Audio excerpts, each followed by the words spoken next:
What's up, guys, and welcome to my tournament report from SCG Modern Open at Roanoke.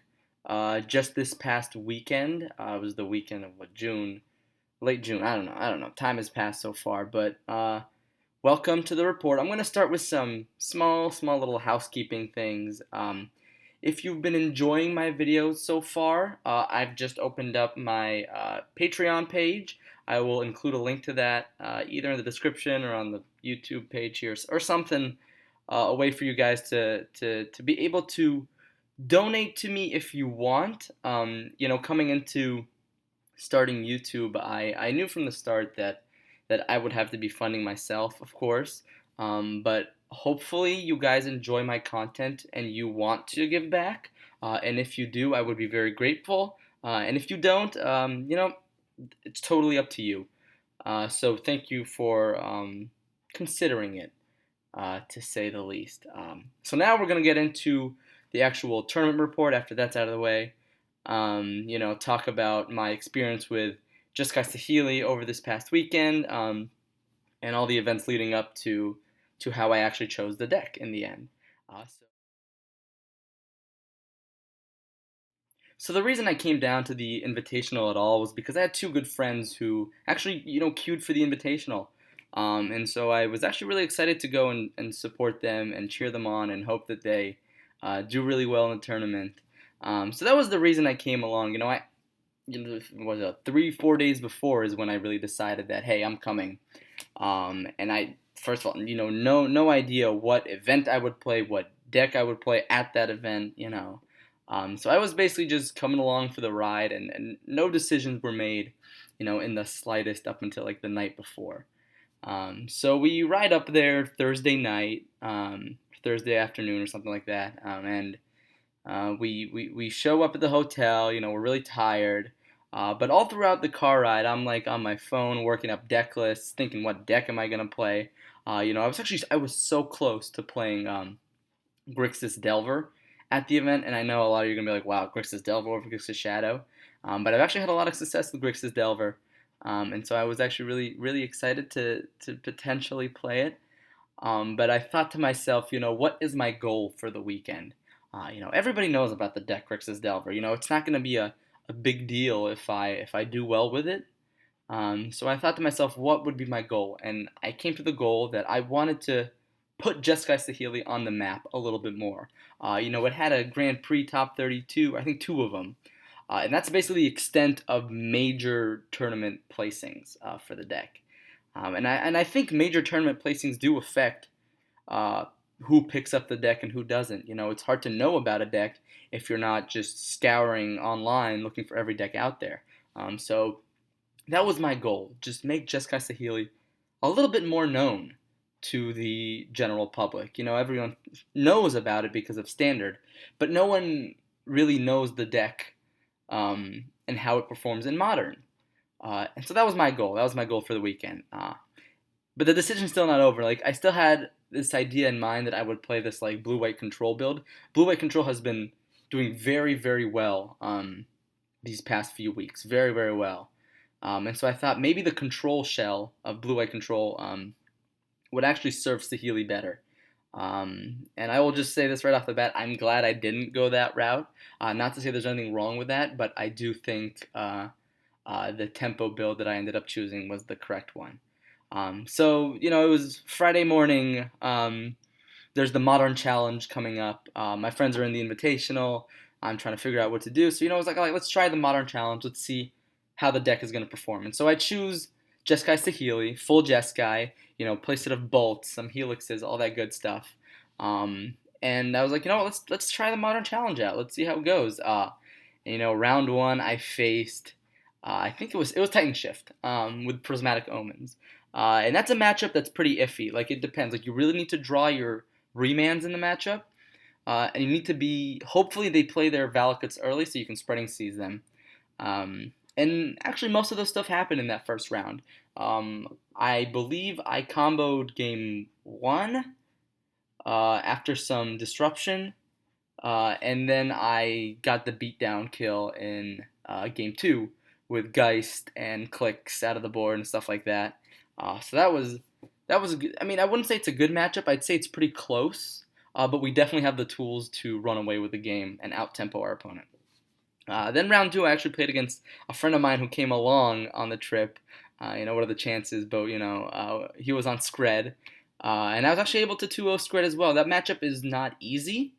However, they do have some hands that can't interact with a combo. Yeah, like they have Lightning Bolt, and sometimes they have Scred, but if they don't have the 4 snow lands, they can't actually kill Felidar Guardian. And I believe that's kind of what happened on game one. They tapped out for like a Koth or a Chandra or something, and then I comboed out. Um, but game two I stole it with some spreading seas, and they didn't draw any more mountains. So that was kind of a crazy game. But then round three, oh god, this was Red White Sun and Moon again. Like these are non-meta decks that I ended up facing, which made me a little concerned over the deck and its performance. Like this was really a test run for the Open the next day, and I was facing all these crazy non-meta decks that I wasn't sure um, I could consistently beat. However, Red, White, Sun, and Moon, they expended their resources game one in the dark on the play on a turn one chalice. And against us, unless we have a handful of like bolts that need to interact with planeswalkers, that doesn't do a lot. So I was actually able to run away with that game. It wasn't a turn four combo, but it was like turn 5 or 6. With some remands on their planeswalkers when they were tapping out and stuff. Game two, they played like Ghostly Prison, Blood Moon. I drew my Wear and Tear, so I was able to destroy the Blood Moon, and then it was a Snap Tear the Ghostly Prison, and then combo out that way. So it's not a hard matchup, I would say. I think, like I said, we definitely have the tools to beat him. If your opponent is playing like 4 mana sorceries or higher, and you have remand, the matchups feel so great. So yeah, I was able to get both of those games, and so I'm going into the final round here, 6-0 in games, and I'm feeling very confident. But at the same time, like I didn't face any meta decks aside from Titan Shift. So I go into round four, and it's Green Black Tron, and in my head I'm thinking that's actually a pretty good matchup. Yeah, they have Fatal Push to interact with my combo, but at the same time we have Spreading Seas, we have Remand, we have all these ways to deal with them, and of course the Lightning Bolt Path to Exile side of our deck, not great. But in general, I think we're pretty good against them. And the deck showed. I was able to combo game one and game two. I was able to cut them off of actually green sources, green and black sources, so they couldn't cast their Ancient Stirrings, Sylvan Scryings to actually set up Tron. And then I was able to just out tempo them and combo eventually. So the deck performed 8-0, 8-0 in games. Completely won the Modern Challenge, and that felt great. But of course, I knew that wouldn't necessarily translate to the Modern Open, a much wider field, and I was gonna expect to face much different decks. But yeah, and let's get into the Modern Open. So you can see the deck list that I ended up running in the description, in the link. I was really scared of burn for some reason going into the event. Yeah, you can win through the combo game one, and you have some good sideboard tools to win game two. But I was actually really scared about the deck, and that could just be like an internal fear. A lot of my good friends play burn, and I played the matchup a lot, and it feels very, very bad. So I decided to jam, 2 Lightning Helix in the deck, and at the same time, it's spot removal for decks like Affinity, Elves, Vizier combo. So I didn't feel too bad about that inclusion. I think it definitely helps shore up the early game, even though it can be quite dead against some certain decks. But in general, the list was pretty stock. I decided to go for a PM Kirin and a Jace as kind of like my top end. I think they definitely maximize Saheeli's and Felidar's interactions, and are able to grind out your opponents pretty well. And I also like that the 2 Thopters, colorless, they can block Et's Champion. They can just chump Death's Shadow, buy you some time. So that was my main reason for those inclusions. And then, of course, there's Vendilion Click in another flex spot. I really like Vendilion Click, especially in an open field. Your opponents aren't always going to play meta decks, at least during day one. And being able to steal, or disrupt some really weird combo deck while still applying pressure in the air, or just, clearing the way for the combo. That's why I wanted to include at least 1 click in the main, and I even ended up doing 1 click in the side. So the list is pretty stock. There's, I would say, about 5 flex spots you can play around with in the deck. and 2 Helix, 1 Jace, 1 Pia, 1 Click were the 5 flex spots I ended up choosing. All right, so we go into the tournament, and I'm really nervous. Jeskai Saheeli, while I'm confident in the deck, while I've had a lot of reps with it, at the same time I'm nervous because I have never played it in a high level event. And I think there were around 500, 600 people in this tournament. So it's not huge. Definitely, there's been bigger tournaments at SCG events, but still, it's a relatively large event. You're going to face a lot of competitive, very, very, very skilled opponents. So I was nervous. But round one, we go in and we beat Death Shadow Jund 2-0. Basically, Lightning Bolt played overtime in game one, burning our opponent out, and Rest in Peace basically shut down their whole deck in game two. And of course, there was a bit more grinding in there. I'm giving you a summary. But I think the Death Shadow Jund matchup is especially favorable, especially because your Path to Exiles are basically always going to resolve when you cast them. Unlike the Grixis Shadow matchup, where once they resolve their big fat threat, they might just have that Stubborn Denial backup. Also, Rest in Peace is a little worse against Grixis Shadow than Jund Shadow. So matchup's different, but Death Shadow Jund I feel is pretty favorable. We go on to game two. I beat Green Black Tron 2-1. It was a close game. They got a natural Tron turn 4 Ulamog in game one, but game 2 and 3 we were able to actually disrupt them and combo out.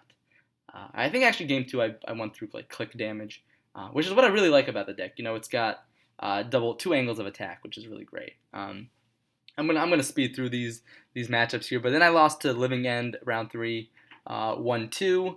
I actually stole the game 1 with a combo somehow, but then I didn't draw any hate game 2 or 3, and it was back and forth. Remand, Ricochet Trap, Fairy Macabre on my Snapcaster Mage remands. So the matchup's close, I would say. Living End is not an easy matchup. Round 4, I played Blue Red Storm. I won 2-0. I was able to burn them out game 1 and then just grind them out game 2 while they were on the empty plan. I think I kept the hand with like 2 lands, Rest in Peace, Double Anger, Verdict, and something else, which I would say is a pretty stacked hand against Storm. That was 100% keep, and I didn't draw my 3rd land for a while, but I ended up using all of my Angers and the Supreme Verdict, and then I ended up winning through Colonnade Beats and some Bolts in the Air, I think. Round 5, I played Titan Shift. It was Breach Titan, actually, so they beat me game 1. It was close. And then game 2, I actually won through tempo and damage. And game 3, again, also very, very close. I actually stabilized, but I was not playing around Breach into Emrakul. I had, Paths and Spreading Seas ready for a Breach into Primetime.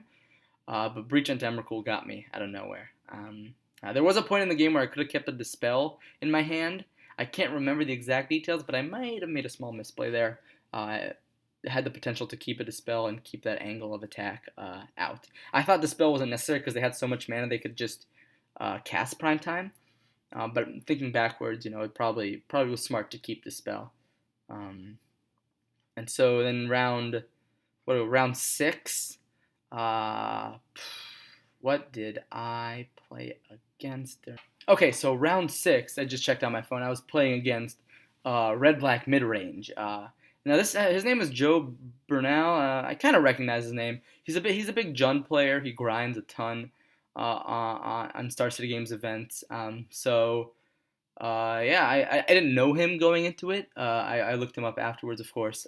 But I was able to beat him 2-0. He didn't know I was combo game 1, so turn 6 I just comboed in 1 turn and got him while he was tapped out. He was playing like Confidant and Lilies and so it was basically like Jund without the green for the Goyf, I guess. I think he came in wanting to play a lot of Graveyard Hate, and so Goyf is kind of like a non-bo with a lot of Graveyard Hate. So I guess that was his reasoning. And then game 2 was a bit of a grind, but I was able to top deck the combo basically. And it's not like I was like dead if I didn't top deck the combo. I would just kind of sped up the game. He was top decking, and I was too. He drew a Kalitas. I drew Feldar Guardian with a Saheeli on the board. So, and I had an Ajani and a Feldar and a Saheeli on board. So I was in a pretty good spot. And then round 7, I actually played blue white control. It was a tough matchup. It went to time. It didn't go to time actually. First round was about 40 minutes. I literally drew my whole deck, and I lost. Literally drew to the last card. And then I had to play really fast for game 2. So I was just jamming threats, trying to combo quickly. But he had the answers, and he got me. So at this point, I'm 4-3. I'm really nervous because I've been hearing rumors that X and 3s make it to day 2. So I was like, you know what? I'm going to keep playing, keep trying, and hopefully I can win my next 2 rounds. And so the next round I play Affinity, which is a great matchup, and I actually came prepared in my sideboard. So game 1, I was not actually able to win. I think he landed an early S champion, and rode to victory from there. But game 2 and 3, I drew Stony Silence, I drew Ceremonious Rejections, and it went pretty smoothly.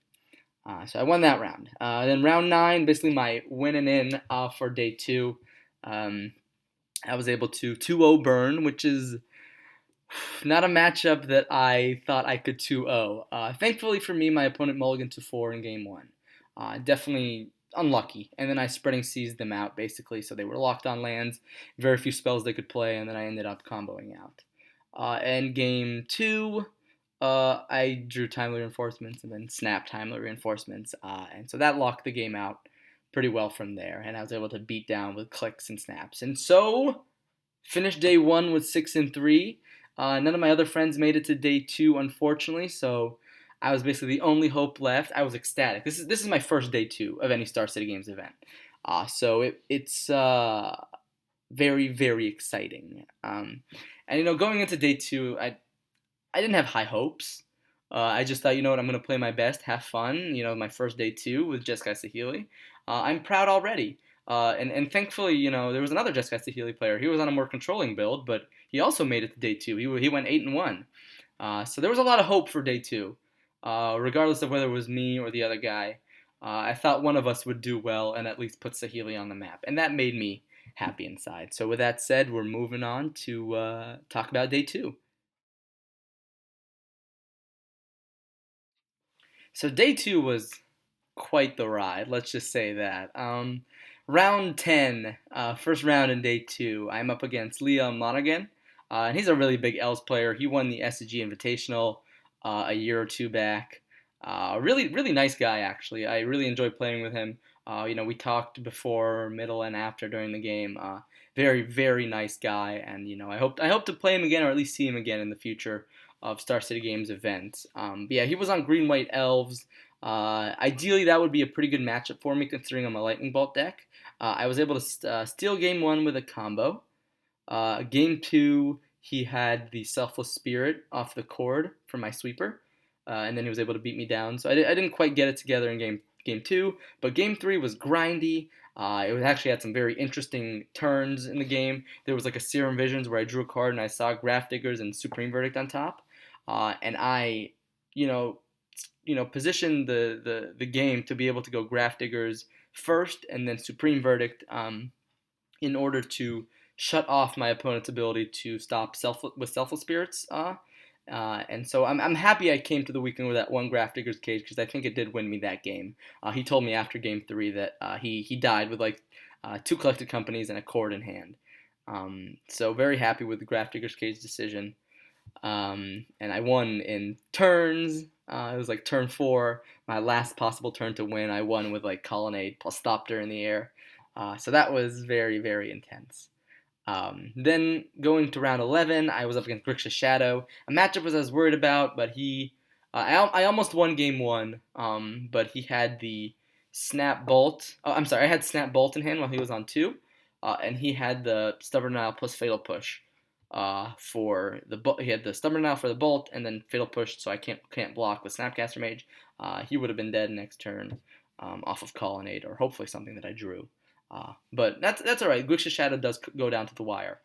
Game 2, I was able to just kind of steal. He was stuck on 1 or 2 lands the whole game, and I had Spreading Seas 2, and I out-tempoed him with Remand and played a Piankir Nalar, and then just beat down. So that game 2 went well. Game 3 came down to the grind. Like, I stabilized, board was empty, but then I just drew like 2 lands in a row, and then he played a Liliana, the Last Hope, and then I just drew like 3 more lands in a row.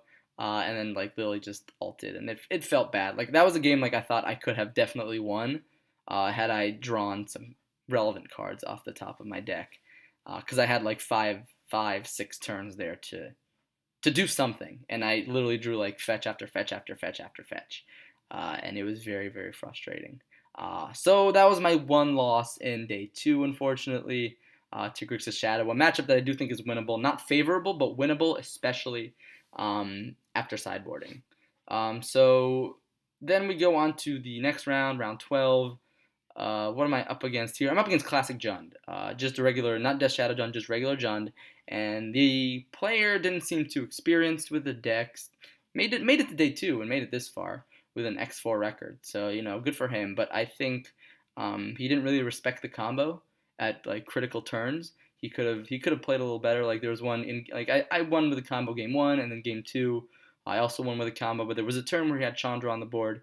He, instead of like minus 3 on my Feldar Guardian, he just ticks up, plays the Confidant that he gets off of that, then also plays an Olivia Voldaren, and he leaves a fetch plus 1 card in hand. So I'm like, okay, he probably has Fatal Push for the combo, but I'm probably not winning the game any other way, so I'm gonna jam the combo, and I go for the combo, and then he concedes because he had a Terminate in hand, and so I definitely think my opponent. I mean, yeah, you can take some turns to say like, okay, if you have the combo, you have the combo. But I think when you have so many answers at your disposal and then like still gas to actually win the game in the end, I think you don't take that chance. So I do think that was one of the worst possible lines my opponent could have taken. But obviously, I'm going to take it. I'm going to take the win. That's what my deck is designed to do, and that's what I did. So I realize that I basically have to rattle off 3 wins in a row from now on to make like top 32, maybe even top 64. 10-5 is not locked in for top 64. So even one more loss, and I might not even cash due to like tiebreakers and things like that. So going into this, I was very nervous. And then I'm up against Green White Death and Taxes, and that's a matchup that I feel is iffy but good. I had my lightning bolts when I needed them. I had my path decks, that's when I needed them, and then I was able to combo when I needed to.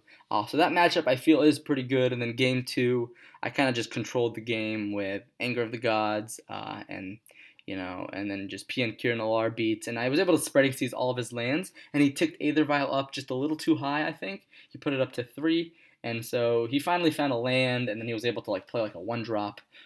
So definitely, I would say that matchup is favorable, and so I was able to win that matchup 2-0. Next round 14. Now the stakes feel pretty high.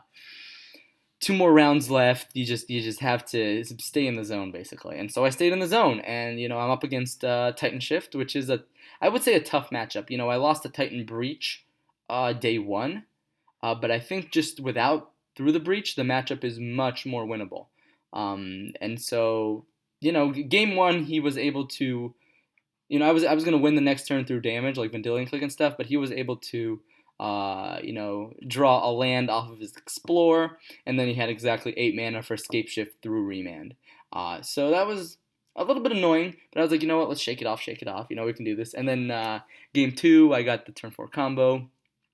And then game 3, I actually went turn 4 Feldar Guardian, move my Spreading Seas onto your Valakut that I had played earlier in the game, and he goes for prime time, sets up Valakuts for the next turn, and then I go Saheeli. And then my opponent, told me afterwards that they had like Scape Shift, or they could have like blown up my Feldar Guardian. Like, yeah, you could have. And so people don't respect the combo in the slightest. And so I was able to win that game that way. Round 15, once again, against Titan Shift. This time, though, I don't remember if I was on the play. I think I was on the play game 1, and I just had turn 4 combo. And then I was on the draw game 2, and then I had the turn 4 combo. So it wasn't a very interactive game of Magic. At the same time, I was thinking in my head, like, okay, if he has Bolt, how do I win? If he has this, how do I win? But I just had a really strong curve. Serum Visions into 2-drop, into Saheeli, into Feldar, basically both games. And that's very hard to beat for a deck like Titan Shift, which can win on, can do some busted stuff on turn 4. But I also wasn't putting my life under like 18. I was at 19 or higher both games by turn 4. So I was setting myself up to not lose to 7 lands plus Scape Shift, which is very important to do. Very, very important to do. And so then that's the end of day two. I go 11-4, so 6-3 in day one and 5-1 in day two with Jeskai Saheeli. And so 11-4, like in my head, like I wasn't thinking, okay, is that locked for? I know that's locked for top 64. I don't know what that means for anything else. And so I'm just waiting for the standings, because I finished that round in 20 minutes.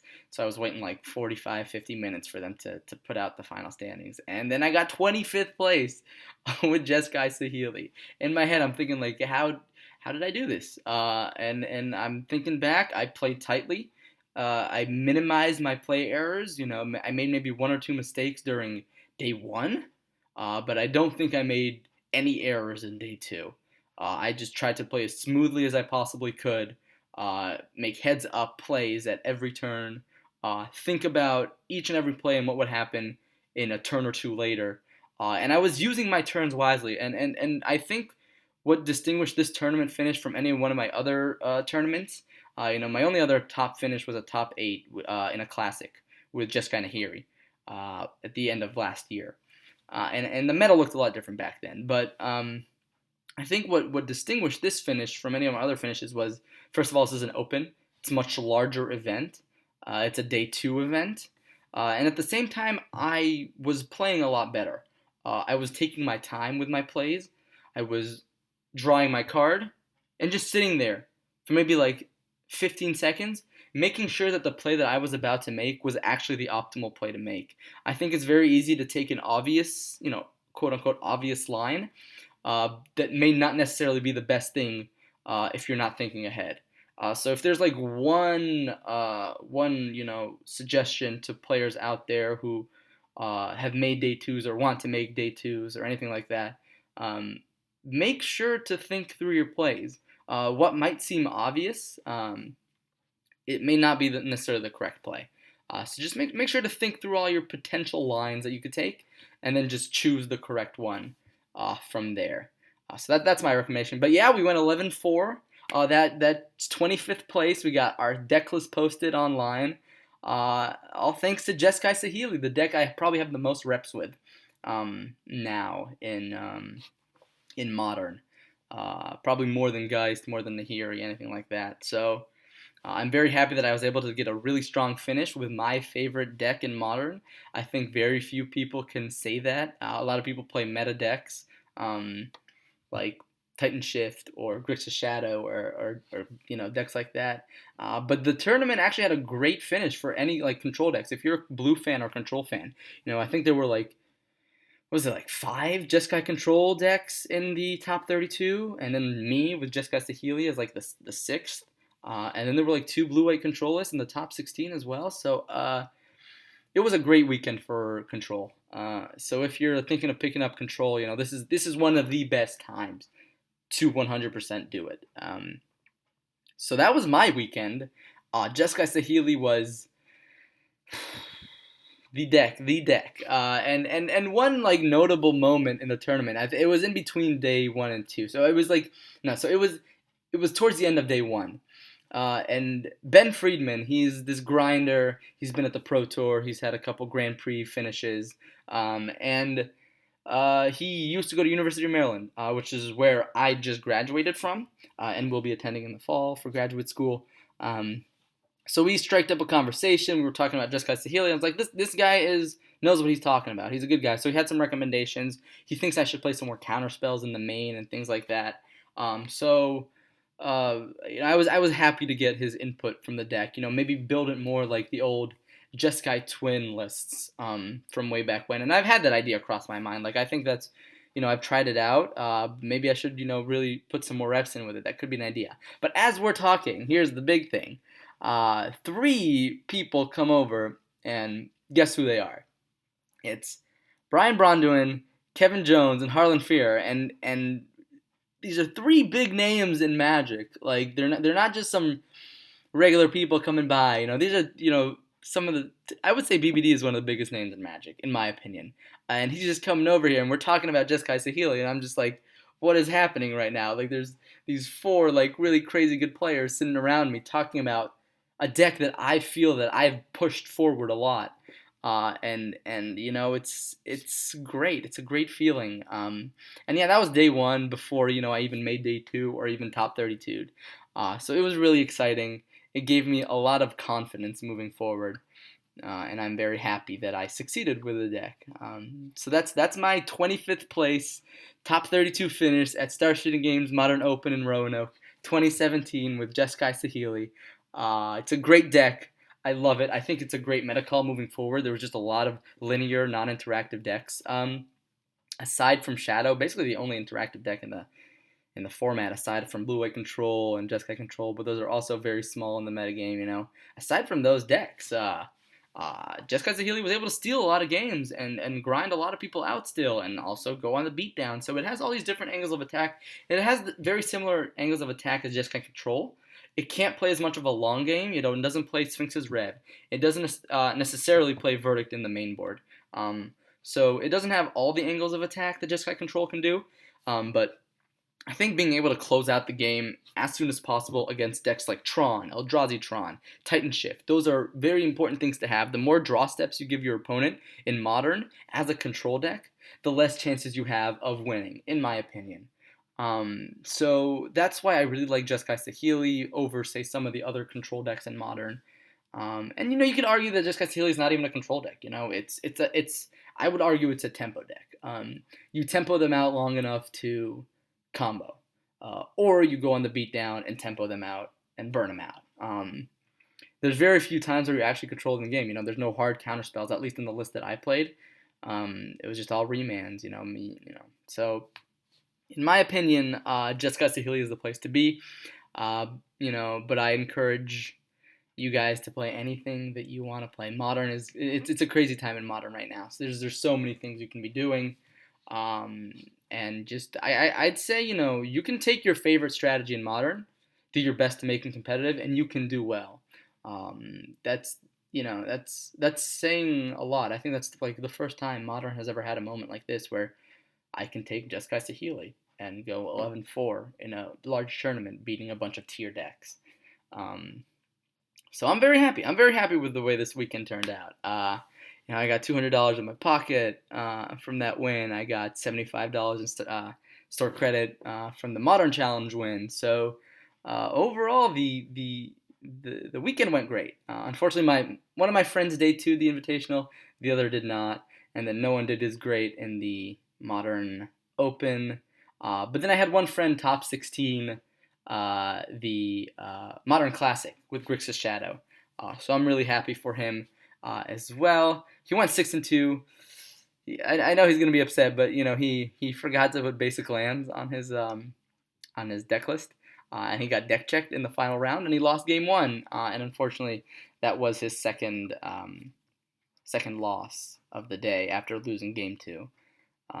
So he had the potential to make top 8, but unfortunately, the level 2 judge is the worst matchup. So with that said, thank you so much for making it this far. I know this is a long video. I just wanted to update you guys on my great weekend experience and everything that went down.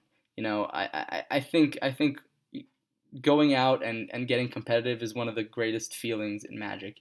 Even if you don't do well, I think it really pushes you forward to keep trying, try harder, and then do better the next event. It's been a while since I've had a good tournament finish. So it's been a long time coming, I would say. So I'm very happy that I was able to pull it off. But at the same time, I'm gonna keep working hard on Jeskai Saheeli and all the other decks that I like to play. I'm gonna keep producing more content for you guys. It was a crazy weekend. I took some time to relax afterwards. But after I get this video out, I'm going to go ahead and start making more videos. I already have a new idea for Under the Microscope, and I'm probably going to run Jeskai Saheeli through a modern competitive league, a list similar to or identical to the one I played over the weekend, to give you guys an idea of how the deck plays out. I've played Jeskai Saheeli in the past, but I want to give you guys maybe some more videos of that. So yeah, that's all I have to say about the weekend. Again, thank you guys so much for watching. Please consider donating to the Patreon page that I have put in the description. Also, feel free to comment below if you have any questions about the Saheeli list. I know a lot of people have been asking me certain card choices, how to sideboard, things like that. It's much easier for me to answer individual questions than like a general how do you sideboard or why did you choose why did you play that 75, you know. So specific questions much easier to answer. Also, I have changes, ideas for changes moving forward as well. Take my advice with a grain of salt. Like I'm not the Jeskai Saheeli #1 expert out there. I'm a big fan of it. I enjoy playing it, and I think it's a really good deck, and it's probably the deck I pilot the best. But I'm not the #1 out there, and there's going to be a lot of other people on forums, other people who get 5.0s, other people who top 32 GPs, who also have good things to say about the deck. So just be aware that there's a lot of different ways to play Jeskai Saheeli, and that was just the way I played it for that weekend, and I enjoyed it. So with that said, thank you so much, so much for watching. I know this is a long video. I just wanted to give you guys an update on how it went, and I'm very excited to say that I got top 32 with Jeskai Saheeli. So yeah, thanks for watching, and stay tuned for some more content, hopefully coming in the next couple days for you guys. Oh, and I almost forgot to mention completely that I was on stream this weekend, you know, which was a really, really humbling experience. No, in all seriousness, stay tuned for some content, hopefully in the next few days, and I'll see you guys soon.